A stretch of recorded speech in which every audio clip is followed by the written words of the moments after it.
السلام علیکم، welcome to my YouTube channel MR Islamic Centre. آج کا ہمارا ٹاپک ہے شداد کی جنت۔ خدائی کا دعویٰ کرنے والے بدبختوں میں سے ایک شداد تھا، جس نے اللہ تعالیٰ کی وحدانیت کو للکارا اور سرکش اور نافرمان ہو گیا۔ شداد اس قوم کی نسل میں سے تھا جو دنیا کی سب سے طاقتور ترین قوم تھی، جس کو قوم عاد کہا جاتا تھا۔ اس قوم کے بارے میں اللہ تعالیٰ قرآن پاک میں ارشاد فرماتا ہے کہ ان کے جیسی قوم نہ اللہ نے پہلے پیدا کی اور نہ ہی اس کے بعد ایسی قوم کو پیدا کیا۔ قوم عاد احقاف کے اندر آباد تھی۔ احقاف ایسی جگہ تھی جہاں ریت کے بہت ہی بلند و بالا ٹیلے تھے، اور احقاف کا یہ علاقہ یمن اور عمان کے درمیان بکھرا ہوا تھا۔ اس علاقے کے اندر قوم عاد 8,500 سال پہلے آباد تھی۔ اس قوم پر اللہ تعالیٰ کا یہ خاص کرم تھا کہ اللہ تعالیٰ نے اس قوم کو دنیا کی سب سے طاقتور قوم بنایا تھا۔ اس کے ساتھ ساتھ اللہ تعالیٰ نے اس قوم کو سرسبز اور شاداب باغات اور وافر مقدار میں کھیت عطا فرمائے۔ اس قوم کے پاس بے شمار جانور تھے اور پینے کے لیے میٹھا پانی تھا،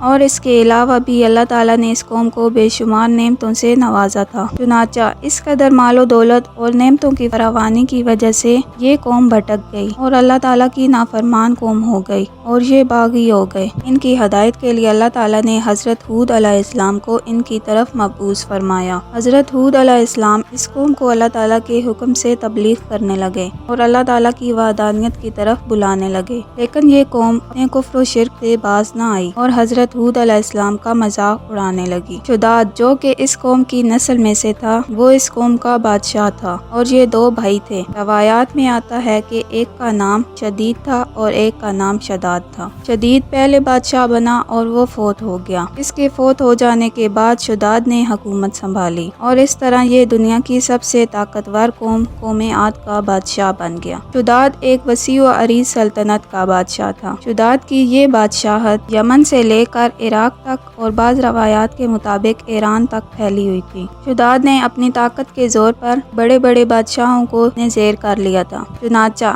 اس بدبخت کو حضرت ہود علیہ السلام نے سمجھانے کی بہت کوشش کی، لیکن اس کا دل بھی بند تھا۔ چنانچہ جب حضرت ہود علیہ السلام نے شداد کو اللہ تعالیٰ کی وحدانیت کی طرف بلایا اور ایک خدا کی عبادت کرنے کا حکم دیا، تو اس وقت شداد اور حضرت ہود علیہ السلام کے درمیان ایک زبردست مکالمہ ہوا، جس کے نتیجے میں شداد نے حضرت ہود علیہ السلام سے پوچھا کہ اگر میں اللہ تعالیٰ پر ایمان لے آؤں تو مجھے کیا حاصل ہوگا؟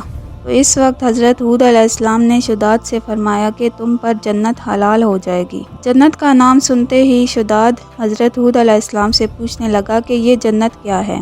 تو حضرت ہود علیہ السلام نے شداد کو جنت کا نقشہ بتایا اور جنت کی نعمتوں کے بارے میں بتایا۔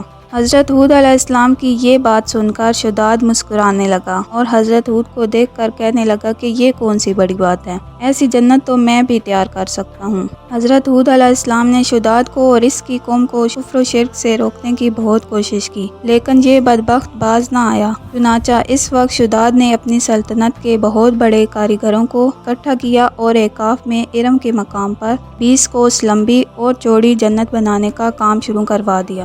چنانچہ شداد کی تیار ہونے والی اس جنت میں سونے اور چاندی کی اینٹیں لگائی گئی اور جواہرات بھی لٹکائے گئے۔ اس بدبخت شداد نے اپنی اس بنائی جانے والی جنت میں شہد، دودھ اور پانی کی نہریں رواں کر دی اور دنیا جہان کے خوبصورت درخت اور پودے اور پھول بھی لگوا دیے، اور اس جنت کو طرح طرح کے جواہرات سے مزین کر دیا۔ قوم عاد چونکہ پہلے ہی بلند و بالا پہاڑوں کو تراش کر محلات بنانے کے اندر ماہر تھی، اور شداد کی سلطنت میں تو یہ فن عروج پر تھا۔ چنانچہ ریت کے ان بلند و بالا ٹیلوں پر بہت بڑے بڑے ستون کھڑے کر دیے، اور ان بلند ستونوں پر بڑی بڑی سونے اور چاندی کی عمارتیں بنا دی گئیں۔ شداد نے یہ فیصلہ کیا کہ جب تک اس کی بنائی جانے والی جنت تیار نہ ہوگی، اس وقت وہ اپنی جنت کے اندر قدم نہیں رکھ۔ چنانچہ شداد کے حکم کے مطابق جنت تیار ہونے لگی، اور شداد اپنے محل کے اندر بے صبری کے ساتھ جنت کا کام مکمل ہونے کا انتظار کرنے لگا۔ شداد کی اس جنت کو تیار ہونے میں 12 سال لگے۔ 12 سال کے اندر جب یہ جنت مکمل تیار ہو گئی اور اس کو طرح طرح کے ہیرے جواہرات سے مزین کر دیا گیا اور طرح طرح کی خوبصورتی سے مزین کر دیا گیا، تو اس وقت شداد کو اس کی جنت کے تیار ہونے کا پیغام پہنچا دیا گیا۔